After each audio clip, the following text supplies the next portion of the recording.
I'd like to start by introducing our speaker. Leah McVie is an instructional designer, educational blogger, DIY learning advocate, and photographer in Buffalo, New York. She's just starting her PhD in interdisciplinary studies at Union Institute and University and possesses a master's in educational computing from SUNY College at Buffalo and a BFA from the University at Buffalo. She loves helping her Canisius College faculty teach online and connecting them to solutions that work. Let me see. When she's not focused on designing courses or helping put amazing events together like the TEDx Buffalo conference, she's focused on finding out more about instructional design and informal learning and alternate forms of credit. Wow, bunch of stuff. So, Leah, I'd like to turn this over to you. Fantastic. Can you hear me? I can hear you fine. So okay, good. Hello to everybody out there. Just about to share my screen. And you should now see my screen.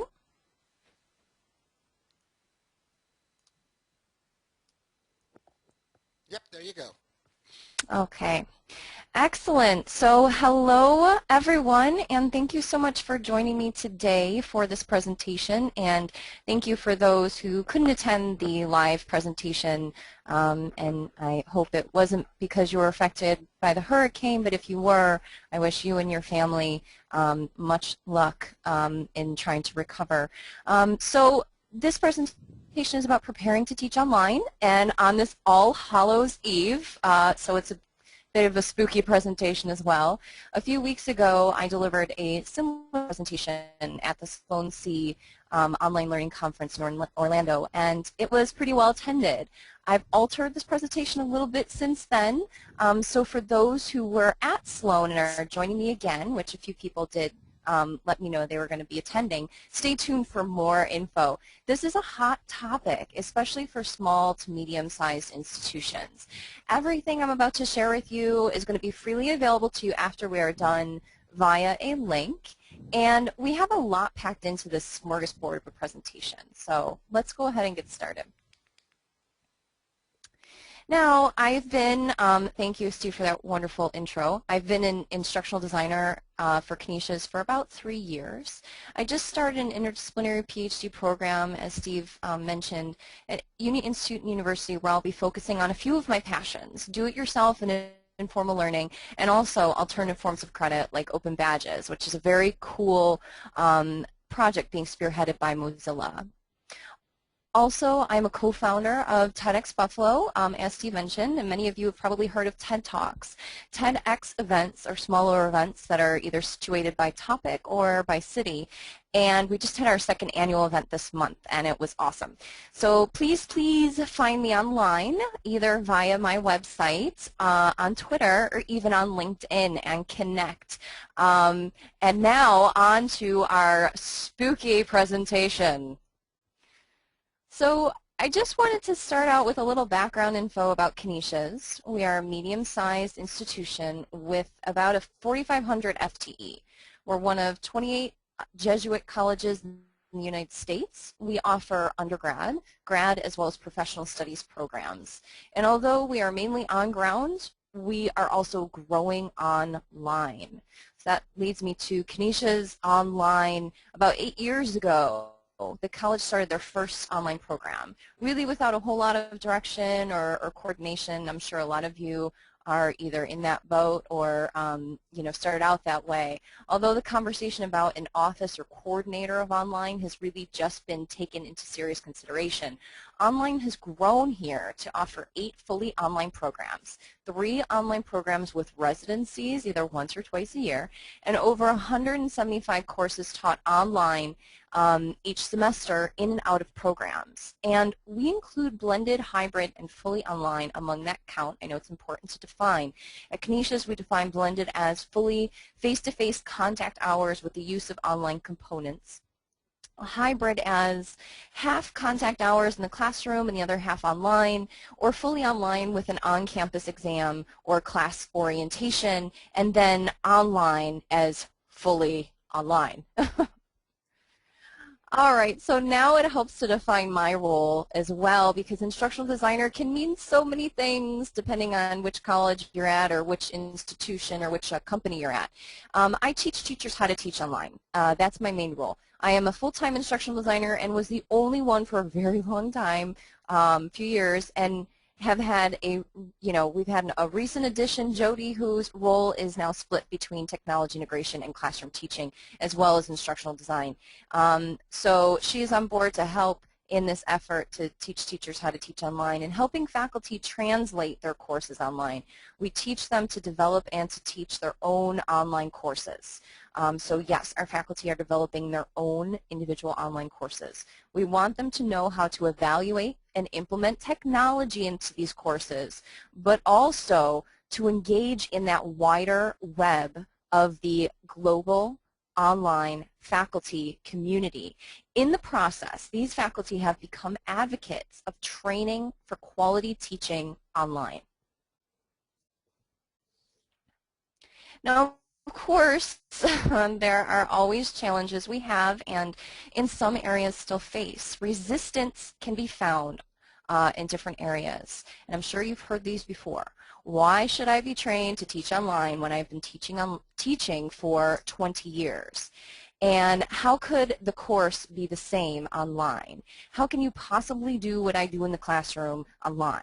This is nothing new. When I talk to instructional designers at conferences or online and in chatting, I know this is a common thing, the resistance, and it's not even necessarily resistance as much as it is a training and a transparency and an education issue.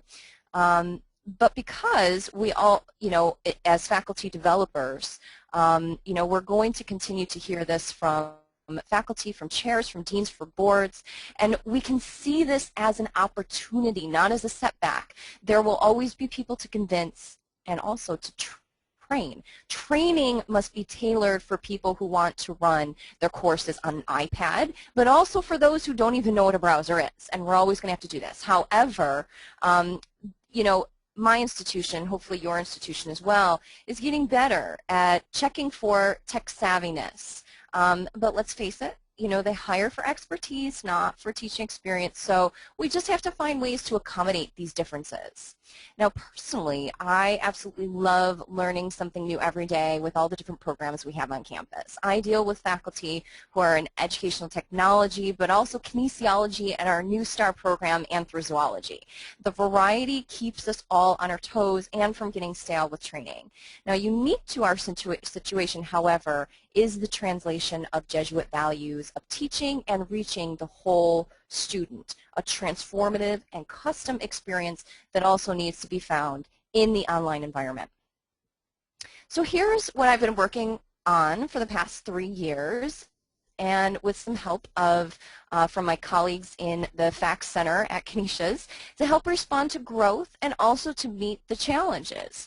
An online faculty development path that guides them from the time they express interest in integrating online components, a readiness survey to see where they might best begin their journey, 3 core workshops from the hybrid online, or for the hybrid online and advanced tech using instructor. I'm working on mission and identity lessons on the web with our mission identity office that will be featured on the website for the entire community and those interested in it. Workshops to train on our learning management system and on educational technologies. An online course review tool to help instructors review their online courses, our 75-page grift guide to teach online learning communities, and professional development opportunities. Now I'm going to present to you a few of these, and then afterwards I'm going to show you kind of what they look like live. So first, I envision the plan almost like a board game. That's the BFA coming in there, where new opportunities unlocked with more expertise. Even though trainings are open to any level, I visually group them to suggest a path that is grounded in those 3 core workshops. Now, this path was created using PowerPoint, nothing fantastic here, and made interactive in Adobe Acrobat Pro, and by interactive I mean each one of these squares was highlighted and then made it into a link. Now the levels are my interpretation of Paloff and Pratt's 5 phases of online faculty development from the marvelous book, The Excellent Online Instructor. With more experience, one moves down a level in the pyramid, and I simply applied our offerings that we're already doing to the experience level where it fits best. And where I saw that there were gaps, I kind of filled in those holes with some more trainings. Now with our readiness survey here, I researched a few online faculty readiness surveys and also thought about my own faculty development experience to develop a short survey to help faculty find out where they are on this path. And so at the end they get a score, and then it tells them, well, if you've scored within this range, then you know, you would best start here, or we suggest you start here on the path. At the end, you know, in the end, I created this in Checkbox, which is our survey platform. Now, the blended hybrid course development workshop, I'll just tell you a little bit about our workshops, and then I'll kind of go into depth about how each one of them work. The blended hybrid course development workshop gets instructors thinking about what can be flipped in their classroom. How can we move online some components, or you know, and what should we keep in the classroom, or providing a richer experience through online components. Now, the root workshop we have, the online course development workshop, walks instructors through step-by-step on how to translate their course completely online. The advanced technology workshop gets instructors, online instructors specifically, to consider the use of mobile and interactive technologies in their courses. Now, all 3 of these workshops are completely virtual with an introductory webinar using GoToMeeting. They run 4 to 5 weeks, and they feature 1 to 2 one-on-one meetings with me via Skype. They also feature 2 synchronous sessions via live chat, and then the second one would be on GoToMeeting. Now, sometimes faculty are just a few steps away from my office. They're either in their office upstairs or in a classroom down the hall or a few buildings away, but this gets them to experience the technology from a student perspective, which is really awesome. That's one of the feedback points that we keep hearing. Each workshop has its own theme, again, the BFA coming out, such as a Star Trek theme, and also a world adventure theme, and incorporates technologies that kind of lead them on their journey, such as cartoons or Voki avatars that are going to be featured in announcements and also in discussion forums and in Dropboxes each week. Now, these are created and based in Angel, which is our learning management system. We use GoToMeeting, Skype, and Doodle for scheduling, free product, and also SoftChalk for the lessons. And there's more to come on that in a bit. Now, one of my latest projects is working with our Office of Mission and Identity and Center for Teaching Excellence to develop self-paced lessons on the web to teach the campus community and those interested in it about our mission identity and how it is incorporated in the curriculum. Using Camtasia, I spliced together videos that are me, center recorded, of Father Tunney, our Director of Mission Identity, images and call-outs. So this is like a professional production, but you know, we needed something, and they look pretty good for zero budget. Now, in the future, we will be embedding quizzes on the page as well. Now, my latest creation is the online course review tool. It's an interactive checklist faculty can use to evaluate their online courses. Again, after a ton of research, I compiled the best criteria that pertains to online courses, such as course setup and 3 types of interaction, but also our very unique Ignatian pedagogical paradigm, which is just kind of a fancy phrase for a Jesuit best practice model. It was developed in PowerPoint, again, very simple, with an export to PDF or to I also went through Adobe Acrobat Pro to give it some form capabilities, so each one of those checkboxes that you see can indeed be checked. We also have the grift guide to teaching online. The grift guide was actually my master's project a few years ago and was developed to be a companion to the online course development workshop. It is also a step-by-step guide for teaching online and in Angel, as well as best practices and recommended tools. I used Adobe InDesign, which is a fancy tool, because I thought it would be fun to learn your program while doing a master's project, which I do not recommend to any of you out there. But it could easily have been done in Publisher as well. Now, professional development opportunities. You're probably wondering, like, what we offer. So we offer 2 signature conferences each year, Digital Day in the spring and the Online Teaching Summit, which we will probably move to the fall. It's been offered over the summer the past 2 years, but we find that summer is a bad time for faculty because they have a lot of travel and vacation time that they use. So we're probably going to flip that a little bit. And as well as Digital Day is open to the public. Currently, or the past 2 times we've run it, the Online Teaching Summit has been offered only to the in-house community. However, we have talked about opening that up to the public as well. We also offer many virtual and face-to-face workshops every year on different educational technologies and our signature products on campus. GoToMeeting, which is one of them, and a little tool called SoftChalk, which I will refocus on after I show you around these products. Now, Steve, as I'm switching my screens, I don't know if you have any questions coming through. Well, there's one that can you hear me? Because the problem was my voice was so low people weren't hearing me. So I'm trying to turn my volume up. I'm speaking louder and putting the mic closer to me. So can you hear me better, Leah? For me, it sounds good and it sounds better, yes. Okay, I'm getting feedback from the Q&A that, yes, it's much better. And my apologies. I will say that what I said wasn't as important as what Leah's saying, but I really wanted you to hear what I had in mind. But anyway, I'm glad that you can hear me now.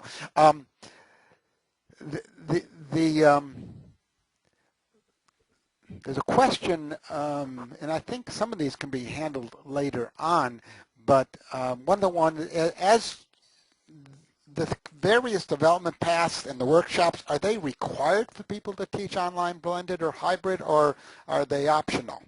And that's something I should have touched base on. That's a really good point, because this is something that each college, I think, is struggling with, especially the ones who don't have the full support, that may be a strong phrase, of their administration.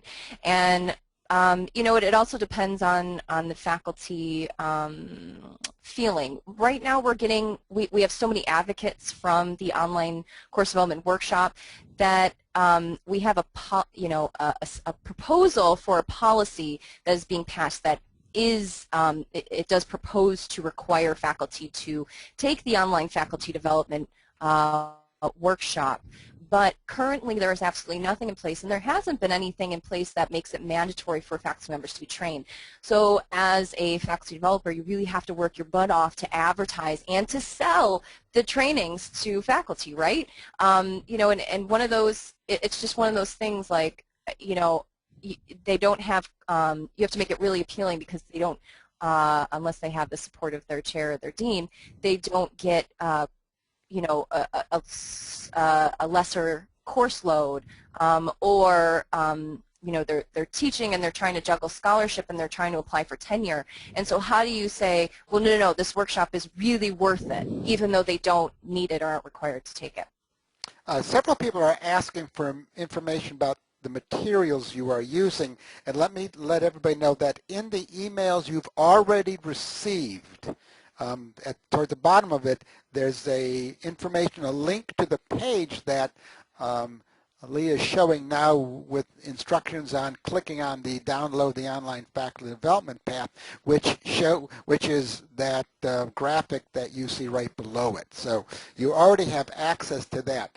Plus, let me comment that in the follow-up email you get, there'll be information about the archive, because this is being recorded, and also about the slideshow she's using and this this faculty development path slide as well. So a lot of material will follow in an email you get tomorrow or the day after. So a lot of materials that you're seeing you'll be able to get. Which is several of the questions. And one of them is about a copy of the grift guide. Mm-hmm. How can they get a copy of that? Or is that a link in something you've provided? Yep, exactly. Yeah.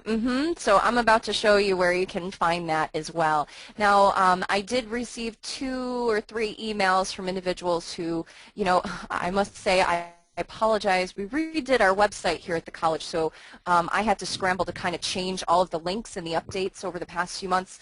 So if something doesn't work or you're finding that you get an error message, please email me so I can make sure that you have the correct link. I'm now, as a result, self-hosting everything on my own little blogs and stuff like that. So they are there. I am more than willing to share anything I present today with you. Just email me if you happen to get an error message from one of the links that you've clicked on in the postings. Right, and your email address will be included in the follow-up email we send out as well, so people will be able to find you. So there's a couple questions, but let's save them for later. Okay, awesome. So here we go. Now the link that you're going to receive will go to this is our online learning community, which I'll tell you about in a minute. Leah, let me do one thing before I do that, because you and I talked about something, and that is we wanted to do a poll about whether or not the folks that are attending have a faculty training program. So yes, let's find out. Let's get that question asked. So we now have it launched, and we'll give a moment for people to respond. And while they're responding, there was one of the questions I thought you might, could you because you discussed briefly the different definition between blended and hybrid? Oh, sure. I will re-explain that in a minute. Now, Steve, I don't see the poll on my screen. You won't see it. Yeah, you won't see it because you are the presenter at this point. So I'm not surprised. So I'm going to give just folks another moment, because 60% of you have responded. It'd be nice if we got more of you to let us give a sense for what it is. And it's an interesting mix. So I'm going to close the poll and share it. And don't know if you can see that, but 42% have classroom instructor training programs. 45 have blended, which is classroom instructions using online components. So this is part of the definition. Hybrid is instructions teaching half face-to-face and half online, and that's 41% of those. Online instructors, 60%. So online gets the most attention. And 27% say none of the above. We don't have any training for faculty. So let me close this out and let you get back to what you're doing. Yeah. Okay. So yeah, and to touch base on that that question, yeah, you know, I think when we were putting that proposed policy that I was telling you about together last year, one of the things we had to come up with was like a terminology list, right? Like a definition list, because you hear all these terms going around in other colleges, and hybrid, blended, and online can mean totally different things at other colleges. And we had to make it very clear for our students. It's really, the goal is to make everything transparent and clear for the students, so when they are registering for that class, they know exactly what they're registering for. And so I worked with, we worked with the registrar's office to clarify some of this information. So we came up with our definitions of blended is completely face-to-face contact hours. So all of your contact hours are done in the classroom. However, there's a use of online components, meaning that there might be a webinar that a student has to attend. They're going to be turning things in drop boxes. They're going to be looking at their content in the learning management system. So possibly they don't have a textbook. Their instructor has actually set up digital resources and possibly their own electronic textbook using something like SoftChalk in their Angel area. So all of our instructors, no matter if they teach face-to-face or online, get an Angel shell. So that is how we define blended, so that the students know when they are, registering for that course, they're registering for full contact hours in the classroom, but they're going to be required to do some things online. Secondly, we have hybrid, which is half online, half in the classroom, or kind of an equivalent of it. For those classes that run 3 times a week, they may meet once, or they may meet twice, or they may alternate weeks, so they're meeting half in the classroom, half online. We also have instructors that do, 3 or 4 face-to-face sessions during the semester, but then the rest is conducted online. So that's how we define hybrid, but also we have fully online as well. So that is how we approached those definitions. And it's also important to make it clear what kind of a program it is. If the students are going to be required to travel for residency, that needs to be made clear as well in the definition list. Okay, so on to our online faculty development path. You are going to get a link to this. I'll try not to make it sound like an infomercial. You're going to get a link to this, and you're going to get all the goods. It is housed on our online learning community, which I'll tell you about in a minute. I highly recommend you click on this link and download it. I did speak to a few people via email who were trying to click on the link, I'm pretty sure in this picture or maybe somewhere else, and it wasn't coming up correctly. So download that online faculty development path, which will bring up a page like this in your browser, download it and open up in Adobe Acrobat. And so not each one, but a majority of these boxes are able to be clicked on. So not every single one, but say the ones that have, I guess, pages with more information or the actual item. Readiness for online teaching survey looks like this. It is done, as I mentioned, in checkbox. It's not too long, 3 parts, and at the end on the completion page, oops, sorry about that, they get a kind of a score, and it tells them their suggested range. One of the other boxes are our blended and hybrid course development workshop, and in fact all 3 of our workshops, where you'll see the stars that anchor them, are featured on one of our other workshop pages here. And this site was developed in WordPress. If you're wondering, how did you develop this site? WordPress. I leverage WordPress for everything, even websites. So you have our drop-downs here, and we have Angel Workshops, Teaching Online, Educational Technology. Teaching Online is one of those, and each kind of workshop page looks a bit like this with a Google Calendar at the top. Now with this Google Calendar, you can see that we have all of our workshops listed. The cool thing is when people register for our workshops by clicking on this register link, I will receive the email. I will add them to that calendar appointment so they have all the information. They have the webinar link ahead of time, and they also have, if it's a face-to-face training, the classroom number. So very cool, leveraging Google Calendar for that, and also all of the training descriptions down below. Every year I do up one of these schedules that lets people know about the workshops, the introductory webinar, and the time, the week 1, when it begins, when the workshop ends, and that's for people to be able to schedule that in their semester schedule. Now, one of the other boxes is our mission identity lessons. As I mentioned, our website it went through a big update this semester, so we're still trying to figure out how to best translate what we were working on into this environment. This is how the pages are kind of shaping up right now. I gave you I think we would like to see, oops, sorry about that, we would like to see, the video a little bit bigger up here with more information down below, and as I said, an embedded quiz. But I think it's an important thing to have a mission and identity, whether or not you're a Catholic Jesuit institution or whether you're just a regular institution, and let people know about the community, and let, most importantly, your faculty know how that mission identity translates into their teaching. Next up, we have LMS Crash Course, very important. Again, we have another page set up for our Angel workshops, and you can see that it looks the same where they register, and also our workshop schedule up at the top. Our online course review tool, we would jump down over here into the novice section. And our online course review tool, again, please download it, but if you just want to click through, you can click through using the arrow buttons.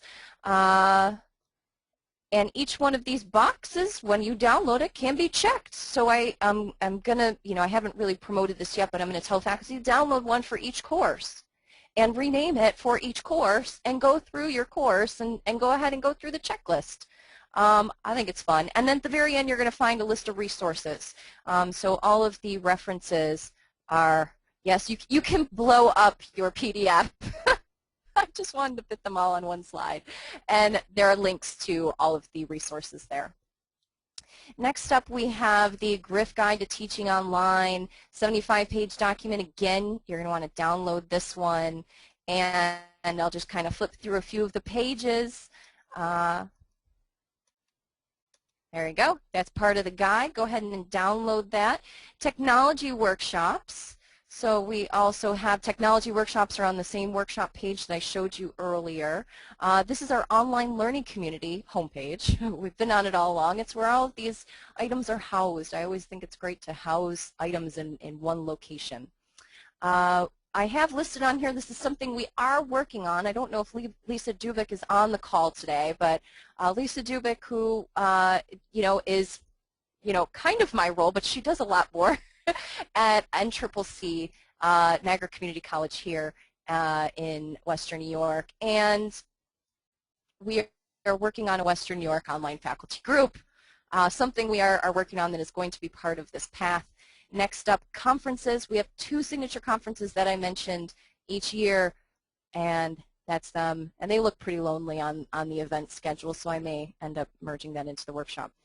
So that is how everything is set up. When you get the link, you're going to have access to all of these pages. You can also go to, I know this is a very long link, but we have canisius.edu/OLC for online learning community connected to all of this information. And now I'm just going to move back to the presentation. And we're going to jump into SoftChalk. Woohoo! Now, our 3 core workshops are developed using SoftChalk to consistently brand the lessons. Love branding, BFA coming out again. Save some precious digital real estate. The thing about Angel, and I'm sure you have the same problem in Blackboard or even in Desire to Learn, but the more you add, the more students have to scroll, and so we're always trying to limit that in ways, any way that we can. So you can clump many pages into one file in SoftChalk, and also allowing learners to easily follow the lessons. I love that when you create an e-course, you can actually, you'll see the little checks appear on the left-hand side in the navigation panel. But some added benefits include modeling how to create great instructions for students, ADA, so disability accommodations, and also UDL, Universal Design for Learning accommodations, and how to match learnings or activities to objectives. So that is how we are leveraging SoftChalk to teach our teachers. Now, teachers teaching students with SoftChalk, we also have a site-wide license for our faculty staff. We offer an award-winning, SoftChalk award-winning workshop called Mission SoftChalk for faculty and also for staff for developing courses or lessons in SoftChalk to walk instructors through developing, the whole development process, and also presentations. And here, sorry, I went too fast here. We have a quote from Father Pat here. He actually presents using SoftChalk. This is one of his presentations, and he finds it much easier to use than something like PowerPoint. Yes. And next up, instructors across the college are using that site-wide license to create lessons for their online courses and also their hybrid courses. But also, as I mentioned, to present content face-to-face and for developing electronic syllabi. That's another trend I've been seeing. We also have a few offices across campus using it now for freshman advisor training, information literacy lessons. So even the staff have jumped on board to use SoftChalk, and we have them using it inside as well as outside the learning management system. Some of them are putting it on the web and linking to it on there.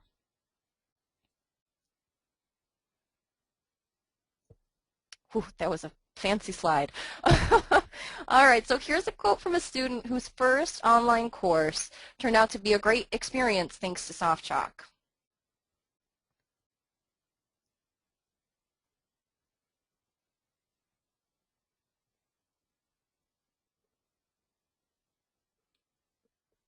Also, we sometimes get suggestions and recommendations to make the product better from our students, and we pass those along to our wonderful SoftChalk reps and help support people. Who on the call has talked to Marianne? I just love her.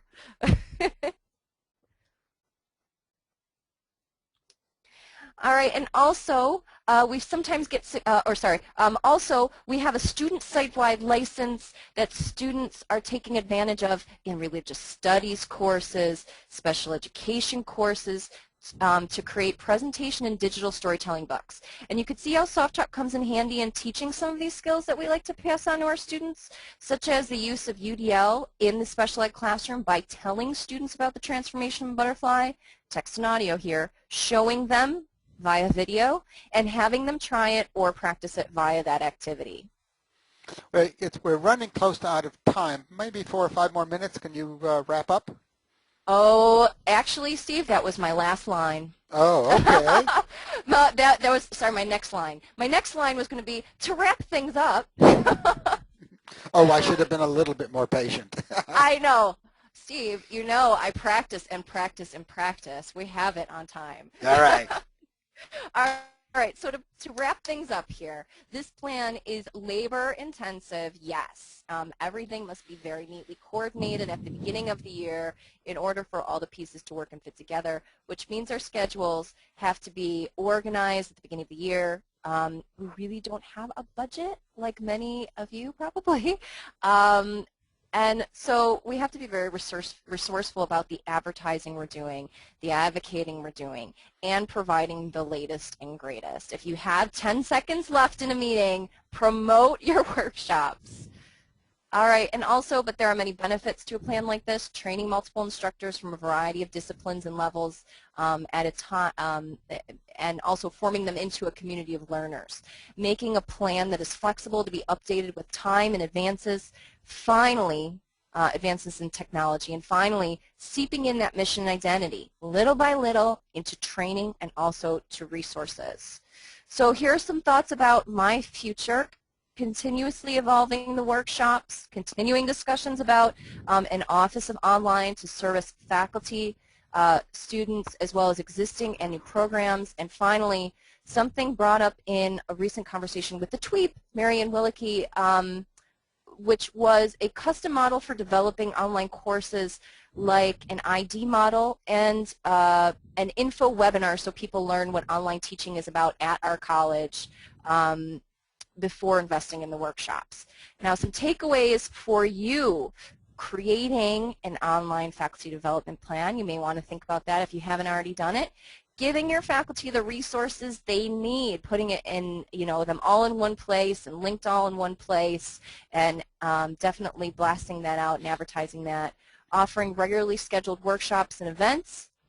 And here is the link, SoftChalk link. Many of you are going to get this following the webinar, so I won't spend any time here. Finally, questions, comments? Yes. Wow. There's a lot going on here, and you've got some rave reviews in the Q&A.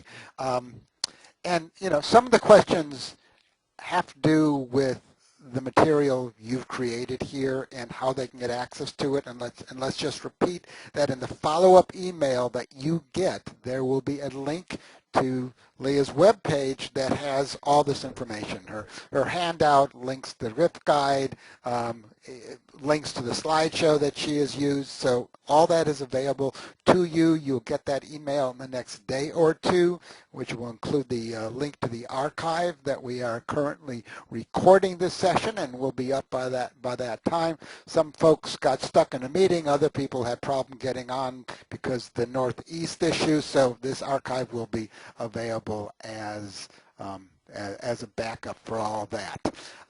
One comment from Christopher Dobson was that he reinforces that SoftChalk is great because it deals with helps with various learning styles and disabilities, etc. But let me ask some questions that came up. One of them was, where would you fit distributed learning into the online hybrid blended? How does this individual define distributed learning? Well, that's the problem. I asked him to define distributed learning, and he hasn't gotten back to me. So yeah, that's what we'd have to find out. Yeah, I thought that may be an issue, so we go from there. The other question has to do with quality matters. You talked about assessment, course evaluation, and you have a whole process for that. Can you talk about how quality matters may have come into that? Sure. Yeah, and I should have mentioned we used to have a subscription to Quality Matters, but unfortunately, we went through a ton of budget cuts. So that was one of the things that had to be cut. So we were, before I came on board, using Quality Matters, and I decided, just because the chart and the process didn't really incorporate all of our institutional values and goals, to kind of come up with our own process. So that review tool that I showed you is going to help faculty to begin to evaluate their own courses. Now in the future, we'd like to see more of that community aspect where they're helping each other and doing a little peer review. But again, that problem comes up of you can't make faculty do that unless you have the backing of your administration. So we are getting there, I think, but I think we've had so much success because also things haven't been forced and they haven't been required, and people have been so proud of themselves for completing something, and doing it on their own, and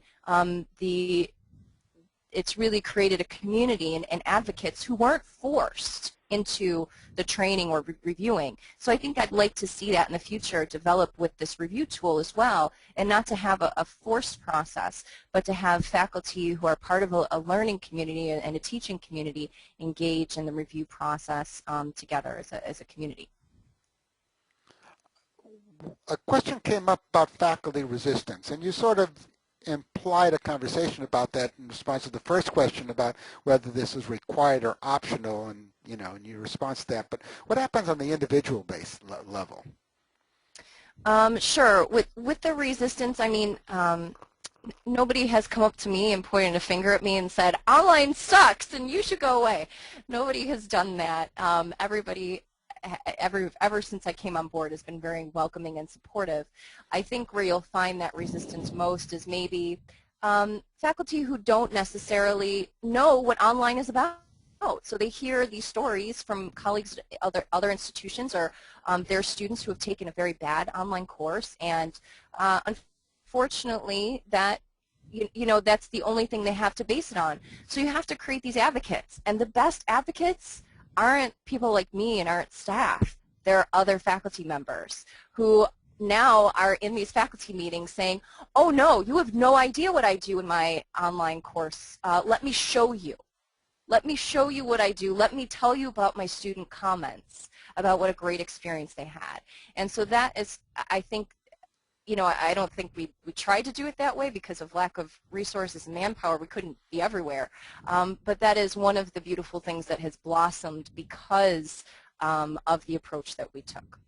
And a follow-up is, what kind of incentive do you offer your faculty to create online courses? What's going on? Oh, another great question. I swear this comes up in like every webinar I do for SoftChalk. This is another great topic. Do you do incentives or do you not? Currently, we do not give faculty incentives or reduce course load for developing an online course. We like to think, and I know that it is probably a little bit more work, but if you're developing your own course to teach face-to-face, you're doing a lot of this work too. It's just faculty see it is a little bit different. And there are, if you create a really great online course like some of our faculty have done, I would say majority have done, there's a lot more time, there's a lot more updates that they're putting in. The course is theirs. And so right now, as it stands, there is no real incentive outside of a more flexible work balance schedule, which is a hot topic now with the faculty work conversations that are going on.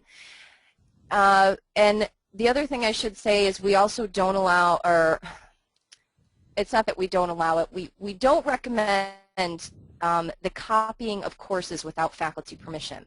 So their courses is theirs, and unless they leave the institution or by dean's orders, it can't be copied, and nobody can be added to their course to copy materials. So we have a policy, a procedure for that.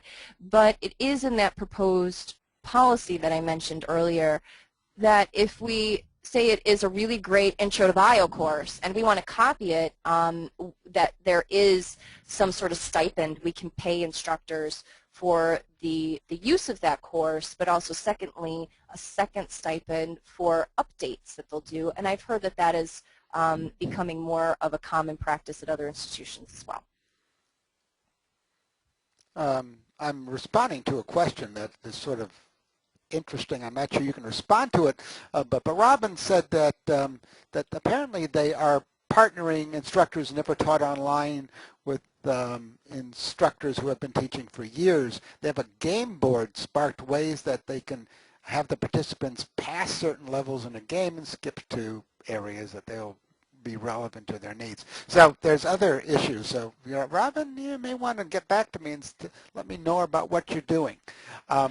That sounds really interesting. I'm Yes. all about gamification, and if there was some sort of way that we could really get people engaged into doing the whole volunteer for a mentor process, but again, I actually tried to come up with a mentor-mentee program, and we found that, faculty didn't want the structure, but they also didn't communicate together with that structure there because it wasn't required, because there wasn't a whole lot of me probing them to communicate with each other, just weekly emails. They weren't doing it. So I think I struggled with that and to come up with a good system. So if anybody has a mentor program that is very successful that isn't required, I'd very much like to hear about it. A couple of final questions have to do with developing online courses. Do you certify faculty develop online courses after taking all the material that you've described? And a sort of a follow-up is from the same questioner, Floyd, is do you create master online courses that have been time-tested and multiple faculty use? Okay, sure. I'll answer the first question or the second question first.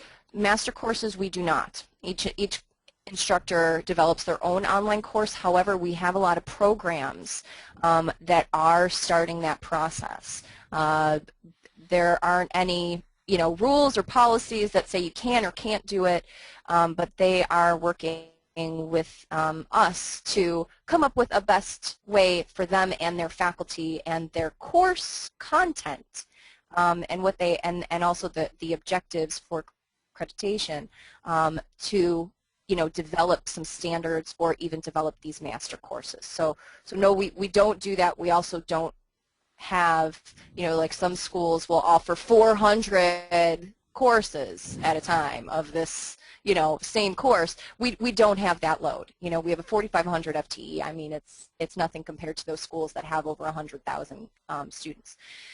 And then, I'm sorry, what was the Do you certify question? Faculty to do Certify faculty. Each workshop gets, they get a certificate, but again, it's not required. So that certificate can go on their wall, and also in their tenure packet, but it's not required. It's Okay. pretty. Great. Well, let me take this, the stage, if you will, back and follow this up. We've been able to answer most of your questions, although not all. We'll try to follow up on them. Leah and I will take a look at the questions that didn't get answered and see if we need to follow up with them. But let me briefly follow up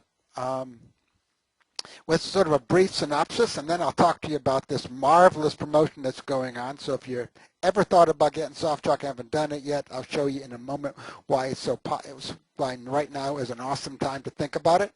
So We've talked to you about a variety of opportunities to learn more about SoftChalk, and we want to talk to you about the fact that about 25% of you have not seen SoftChalk in any way before. So we offer a 30-day free trial of our SoftChalk Cloud.